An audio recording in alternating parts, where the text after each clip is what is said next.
trying to look cooler, be funner, ride faster? Well, it's time to catch some air, man. Let's hit some doubles. Yeah, I don't know, Guy. I think I'm doing pretty all right, but thanks for checking. Wow, what a creeper. Just hanging out in the woods.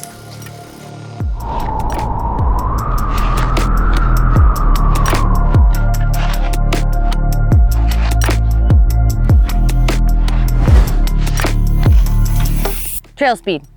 If only it was as easy as sprinkling on a little magic powder and then poof, you're faster, more confident, less awkward in the air and on the bike. Today, I'm out here on the mountain looking for some sweet, sweet single track because we're hunting for trail gaps. Now, the biggest difference I saw in my personal riding when my speeds got quicker was I was more confident on bumpy terrain. That's because I was spending more time in the air, less time on the ground, getting hung up. And that is where trail gaps or little doubles really come into play. We're gonna check out some unconventional lines today for a few reasons. Now, if you have ever raced against some of the best riders around, you might feel like you put down a heater of a run to then find out you were 10, 20, 30 seconds slower. So hopefully with a couple of these trail double tips today, we're gonna figure out why. Cathro hosted a video on absorbing trail features to maintain speed. Now that is a vital skill within mountain biking, but today we're gonna talk about boosting over features instead. Now to begin with, we're gonna talk about training our eyes to better spot where we can gain speed. In some ways, we may have to disrupt our regular pattern of doing things, but if we wanna get faster, then riding the exact same trails and the same lines at the same speed might not be as beneficial as taking a fresh approach. Now, it's a hard routine to break, but trust me, this is where the real magic happens. By slowing down and walking a trail, it's impressive just what you can spot, and lines you didn't even realize existed. It's another reason I like to ride behind different friends because it seems everybody interprets the trail differently and gets me out of my own head. Now, it takes time to see new lines, but this can be helped by picking up our head more often and being better trail scanners, not just tunnel vision riders. We're gonna look at 3 different trail sections with different demands and consider how to boost for speed, maybe even safety. Nice.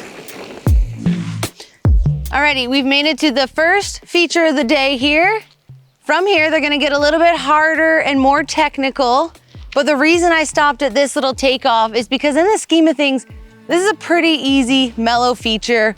Most riders, beginner, intermediate, advanced, they can roll through this with no worries, no issues. So what is the benefit of riding a line like this as a double and catching a bit of air compared to, say, 2 rollers? Well, first of all, you're gonna be carrying a lot more speed upon the exit if you hit it as a double. You've got to actually come in with a bit more speed because of that, but then you're set up a lot better for the straight line and then the huge berm afterwards. Now, if you decide to push through this as 2 rollers instead of a double, it's a little more physical because you've got to pump the backside of those rollers in order to get the same speed upon exit. Now, if this was a little bit trickier, you've also got to worry about your body position getting thrown off, maybe even getting yeeted off the side of the trail. So, with a line like this, our easy line to begin with, what is the required input? Well, first of all, this is a pretty wide blue flow trail here, so we don't have to worry too much about where we're taking off on this line.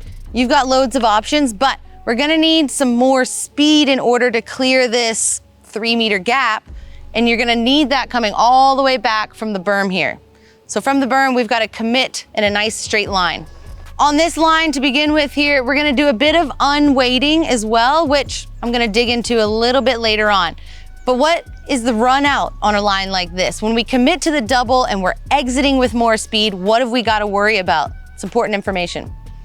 Looking down the line on the exit, it's nice, it's wide, it's pretty straight on, and then there's a nice big left-hand berm. Really good line to warm up on. Get ready for the day.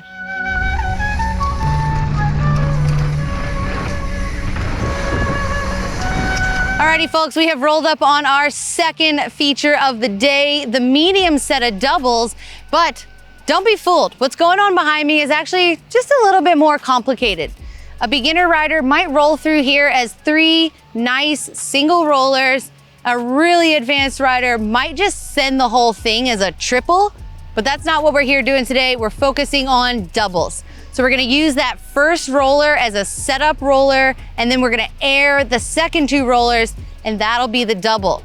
Now, what's the benefit of riding this section of trail as a single and then a set of doubles, as opposed to say just 3 little singles?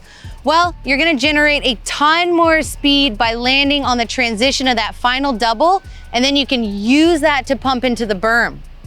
And that's the goal of today, boosting for speed. Now, you actually don't want a ton of speed going in because we're using that first roller as our setup to then unweight over the doubles. So I'll come in with just some nice trail speed. You can see the run-in is almost flat. It's kind of there just to maintain your speed, not get too wild. And then the goal is to exit with more speed. And because the trail's nice and wide, we don't have to worry too much about taking off on the left or the right. We've got a lot of room to play with, which makes this a nice medium feature to practice on. Now, in my opinion, the crux move on this little double here is actually the run out. As you can see, it immediately goes into a sharp left-hand berm, but the good thing is you've got a nice line of sight way before that, so you know what's coming up. We are gonna be exiting with more speed than we came in with, so just making sure the body's in a nice, strong, neutral position, ready to brace and take the G-forces from the berm. Other than that, we got a couple more turns to finish out on, and run out, looking good. Super, so I've made it to the final advanced feature that we're gonna check out today, and I chose this one for a couple of reasons. The first one being, it's actually quite technical compared to the other features we've checked out. For one, you're coming off of a bright ski hill and a big right-hand corner straight into the dark forest. This trail's a lot narrower than the stuff we've checked out earlier, so there's definitely a little more risk on the table. Now, what are the benefits to riding a line like this and riding it as a double as opposed to just rolling over this rock feature? Well, first of all, you're gonna use the transition on the backside of the rock to really pump and then carry more speed into this straight section of trail. With something like this, it is a blind takeoff, so it's worth stopping, checking out the feature, knowing exactly where you're gonna be going. What other benefits? Well, it just looks cool. It feels cool too. And actually, this little feature here, it could be ridden as a double, where you're using the top bit of the rock as the transition, or if you're a really, really good, expert, advanced rider, you might actually send it as like a triple, using this bottom rock here as your landing.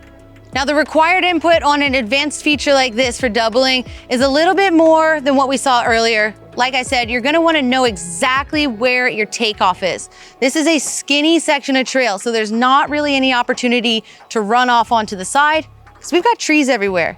For the run-in, I know I've got a small right-hand turn, and then I've got to line the bike up for the takeoff. You will need a little bit of speed to fully clear this thing, but as we can see here, there's not a lot of danger if you do rear wheel case it just a tad. Now, this particular feature is not extremely long. It's about 1 meter or 2 in length to the landing. So you don't need a ton of speed, but it's more about the unweighting of the bike so that you can nail the transition on the backside. Going to flat isn't actually gonna help you become faster. It's actually gonna kill your speed. Next up, we've gotta consider the run out. Because we wanna be exiting with speed off of that nice transition, we've gotta make sure there's no sketchy maneuvers in our way. Lucky for us, this is a nice straight section of trail, but like I mentioned, it's pretty narrow. So keep those pinkies in, keep the eyes up, and get ready for what's coming. Alrighty, now that we're comfortable reading the trail in a more creative way, it's time for the next step, trying new things. By trying different things, we can break out of our normal and safe boxes, because as cozy as the comfort zone is, nothing grows there. And to make marginal gains, little changes really add up. Now, let's look at 3 different levels of riders and talk about what might be best for you. Now, a lot of beginner riders associate wheels on the ground with safety, which can be largely true, especially when it comes to slowing down the bike. But we don't always have to boost off the trail to reap many benefits. Sometimes unweighting the bike can be just enough to float over a feature and avoid being deflected off the trail. That requires preloading just a bit into your hands and your feet so that your suspension can rebound and react to those small bumps. It's time to take it up a notch with more speed and scope bigger gaps. Now that's going to require lifting the bike and essentially jumping over some of the features more than unweighting.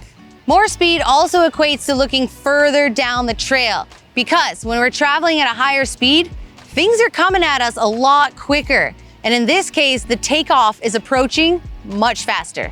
That's also why it's important to remember to preload the suspension further up the trail. Another quick tip, don't forget to scoop the pedals so that the rear wheel clears the takeoff and makes it to the transition. An advanced rider knows just how important it is to unweight and pick up the bike over obstacles. And when they're confident, they'll start breaking down the trail into things they can transition between. Now, once we've nailed those fundamentals, we can finally boost for speed. This could mean using natural downslopes or the backside of a rock here as a transition so that we can exit with more downhill speed. Alrighty, let's have a little recap. These simple and effective preloading and unweighting of the bike are fundamental skills we should all practice. Anticipating the trail and scooping the pedals beneath us are also skills that we can continue to refine. And once we get comfortable, we can finally open our eyes to new bits of trail or transitions we've just not seen and appreciated before. Now, no matter where you are with your biking, there's always room for improvement. Whether you're newer to the sport or a seasoned veteran, we never top out on our skills with our bike, and some of the best riders in the world will agree with that. I hope today's chat about spotting and trying new trail gaps has helped you to become more confident in your riding. Leave that comfort zone behind, maybe even get a little weird and have a session. Trust me, you're gonna thank me when you do. Cheers so much for watching today. If you got any more tips for us on trail doubles, leave those in the comments below and we'll see you out there.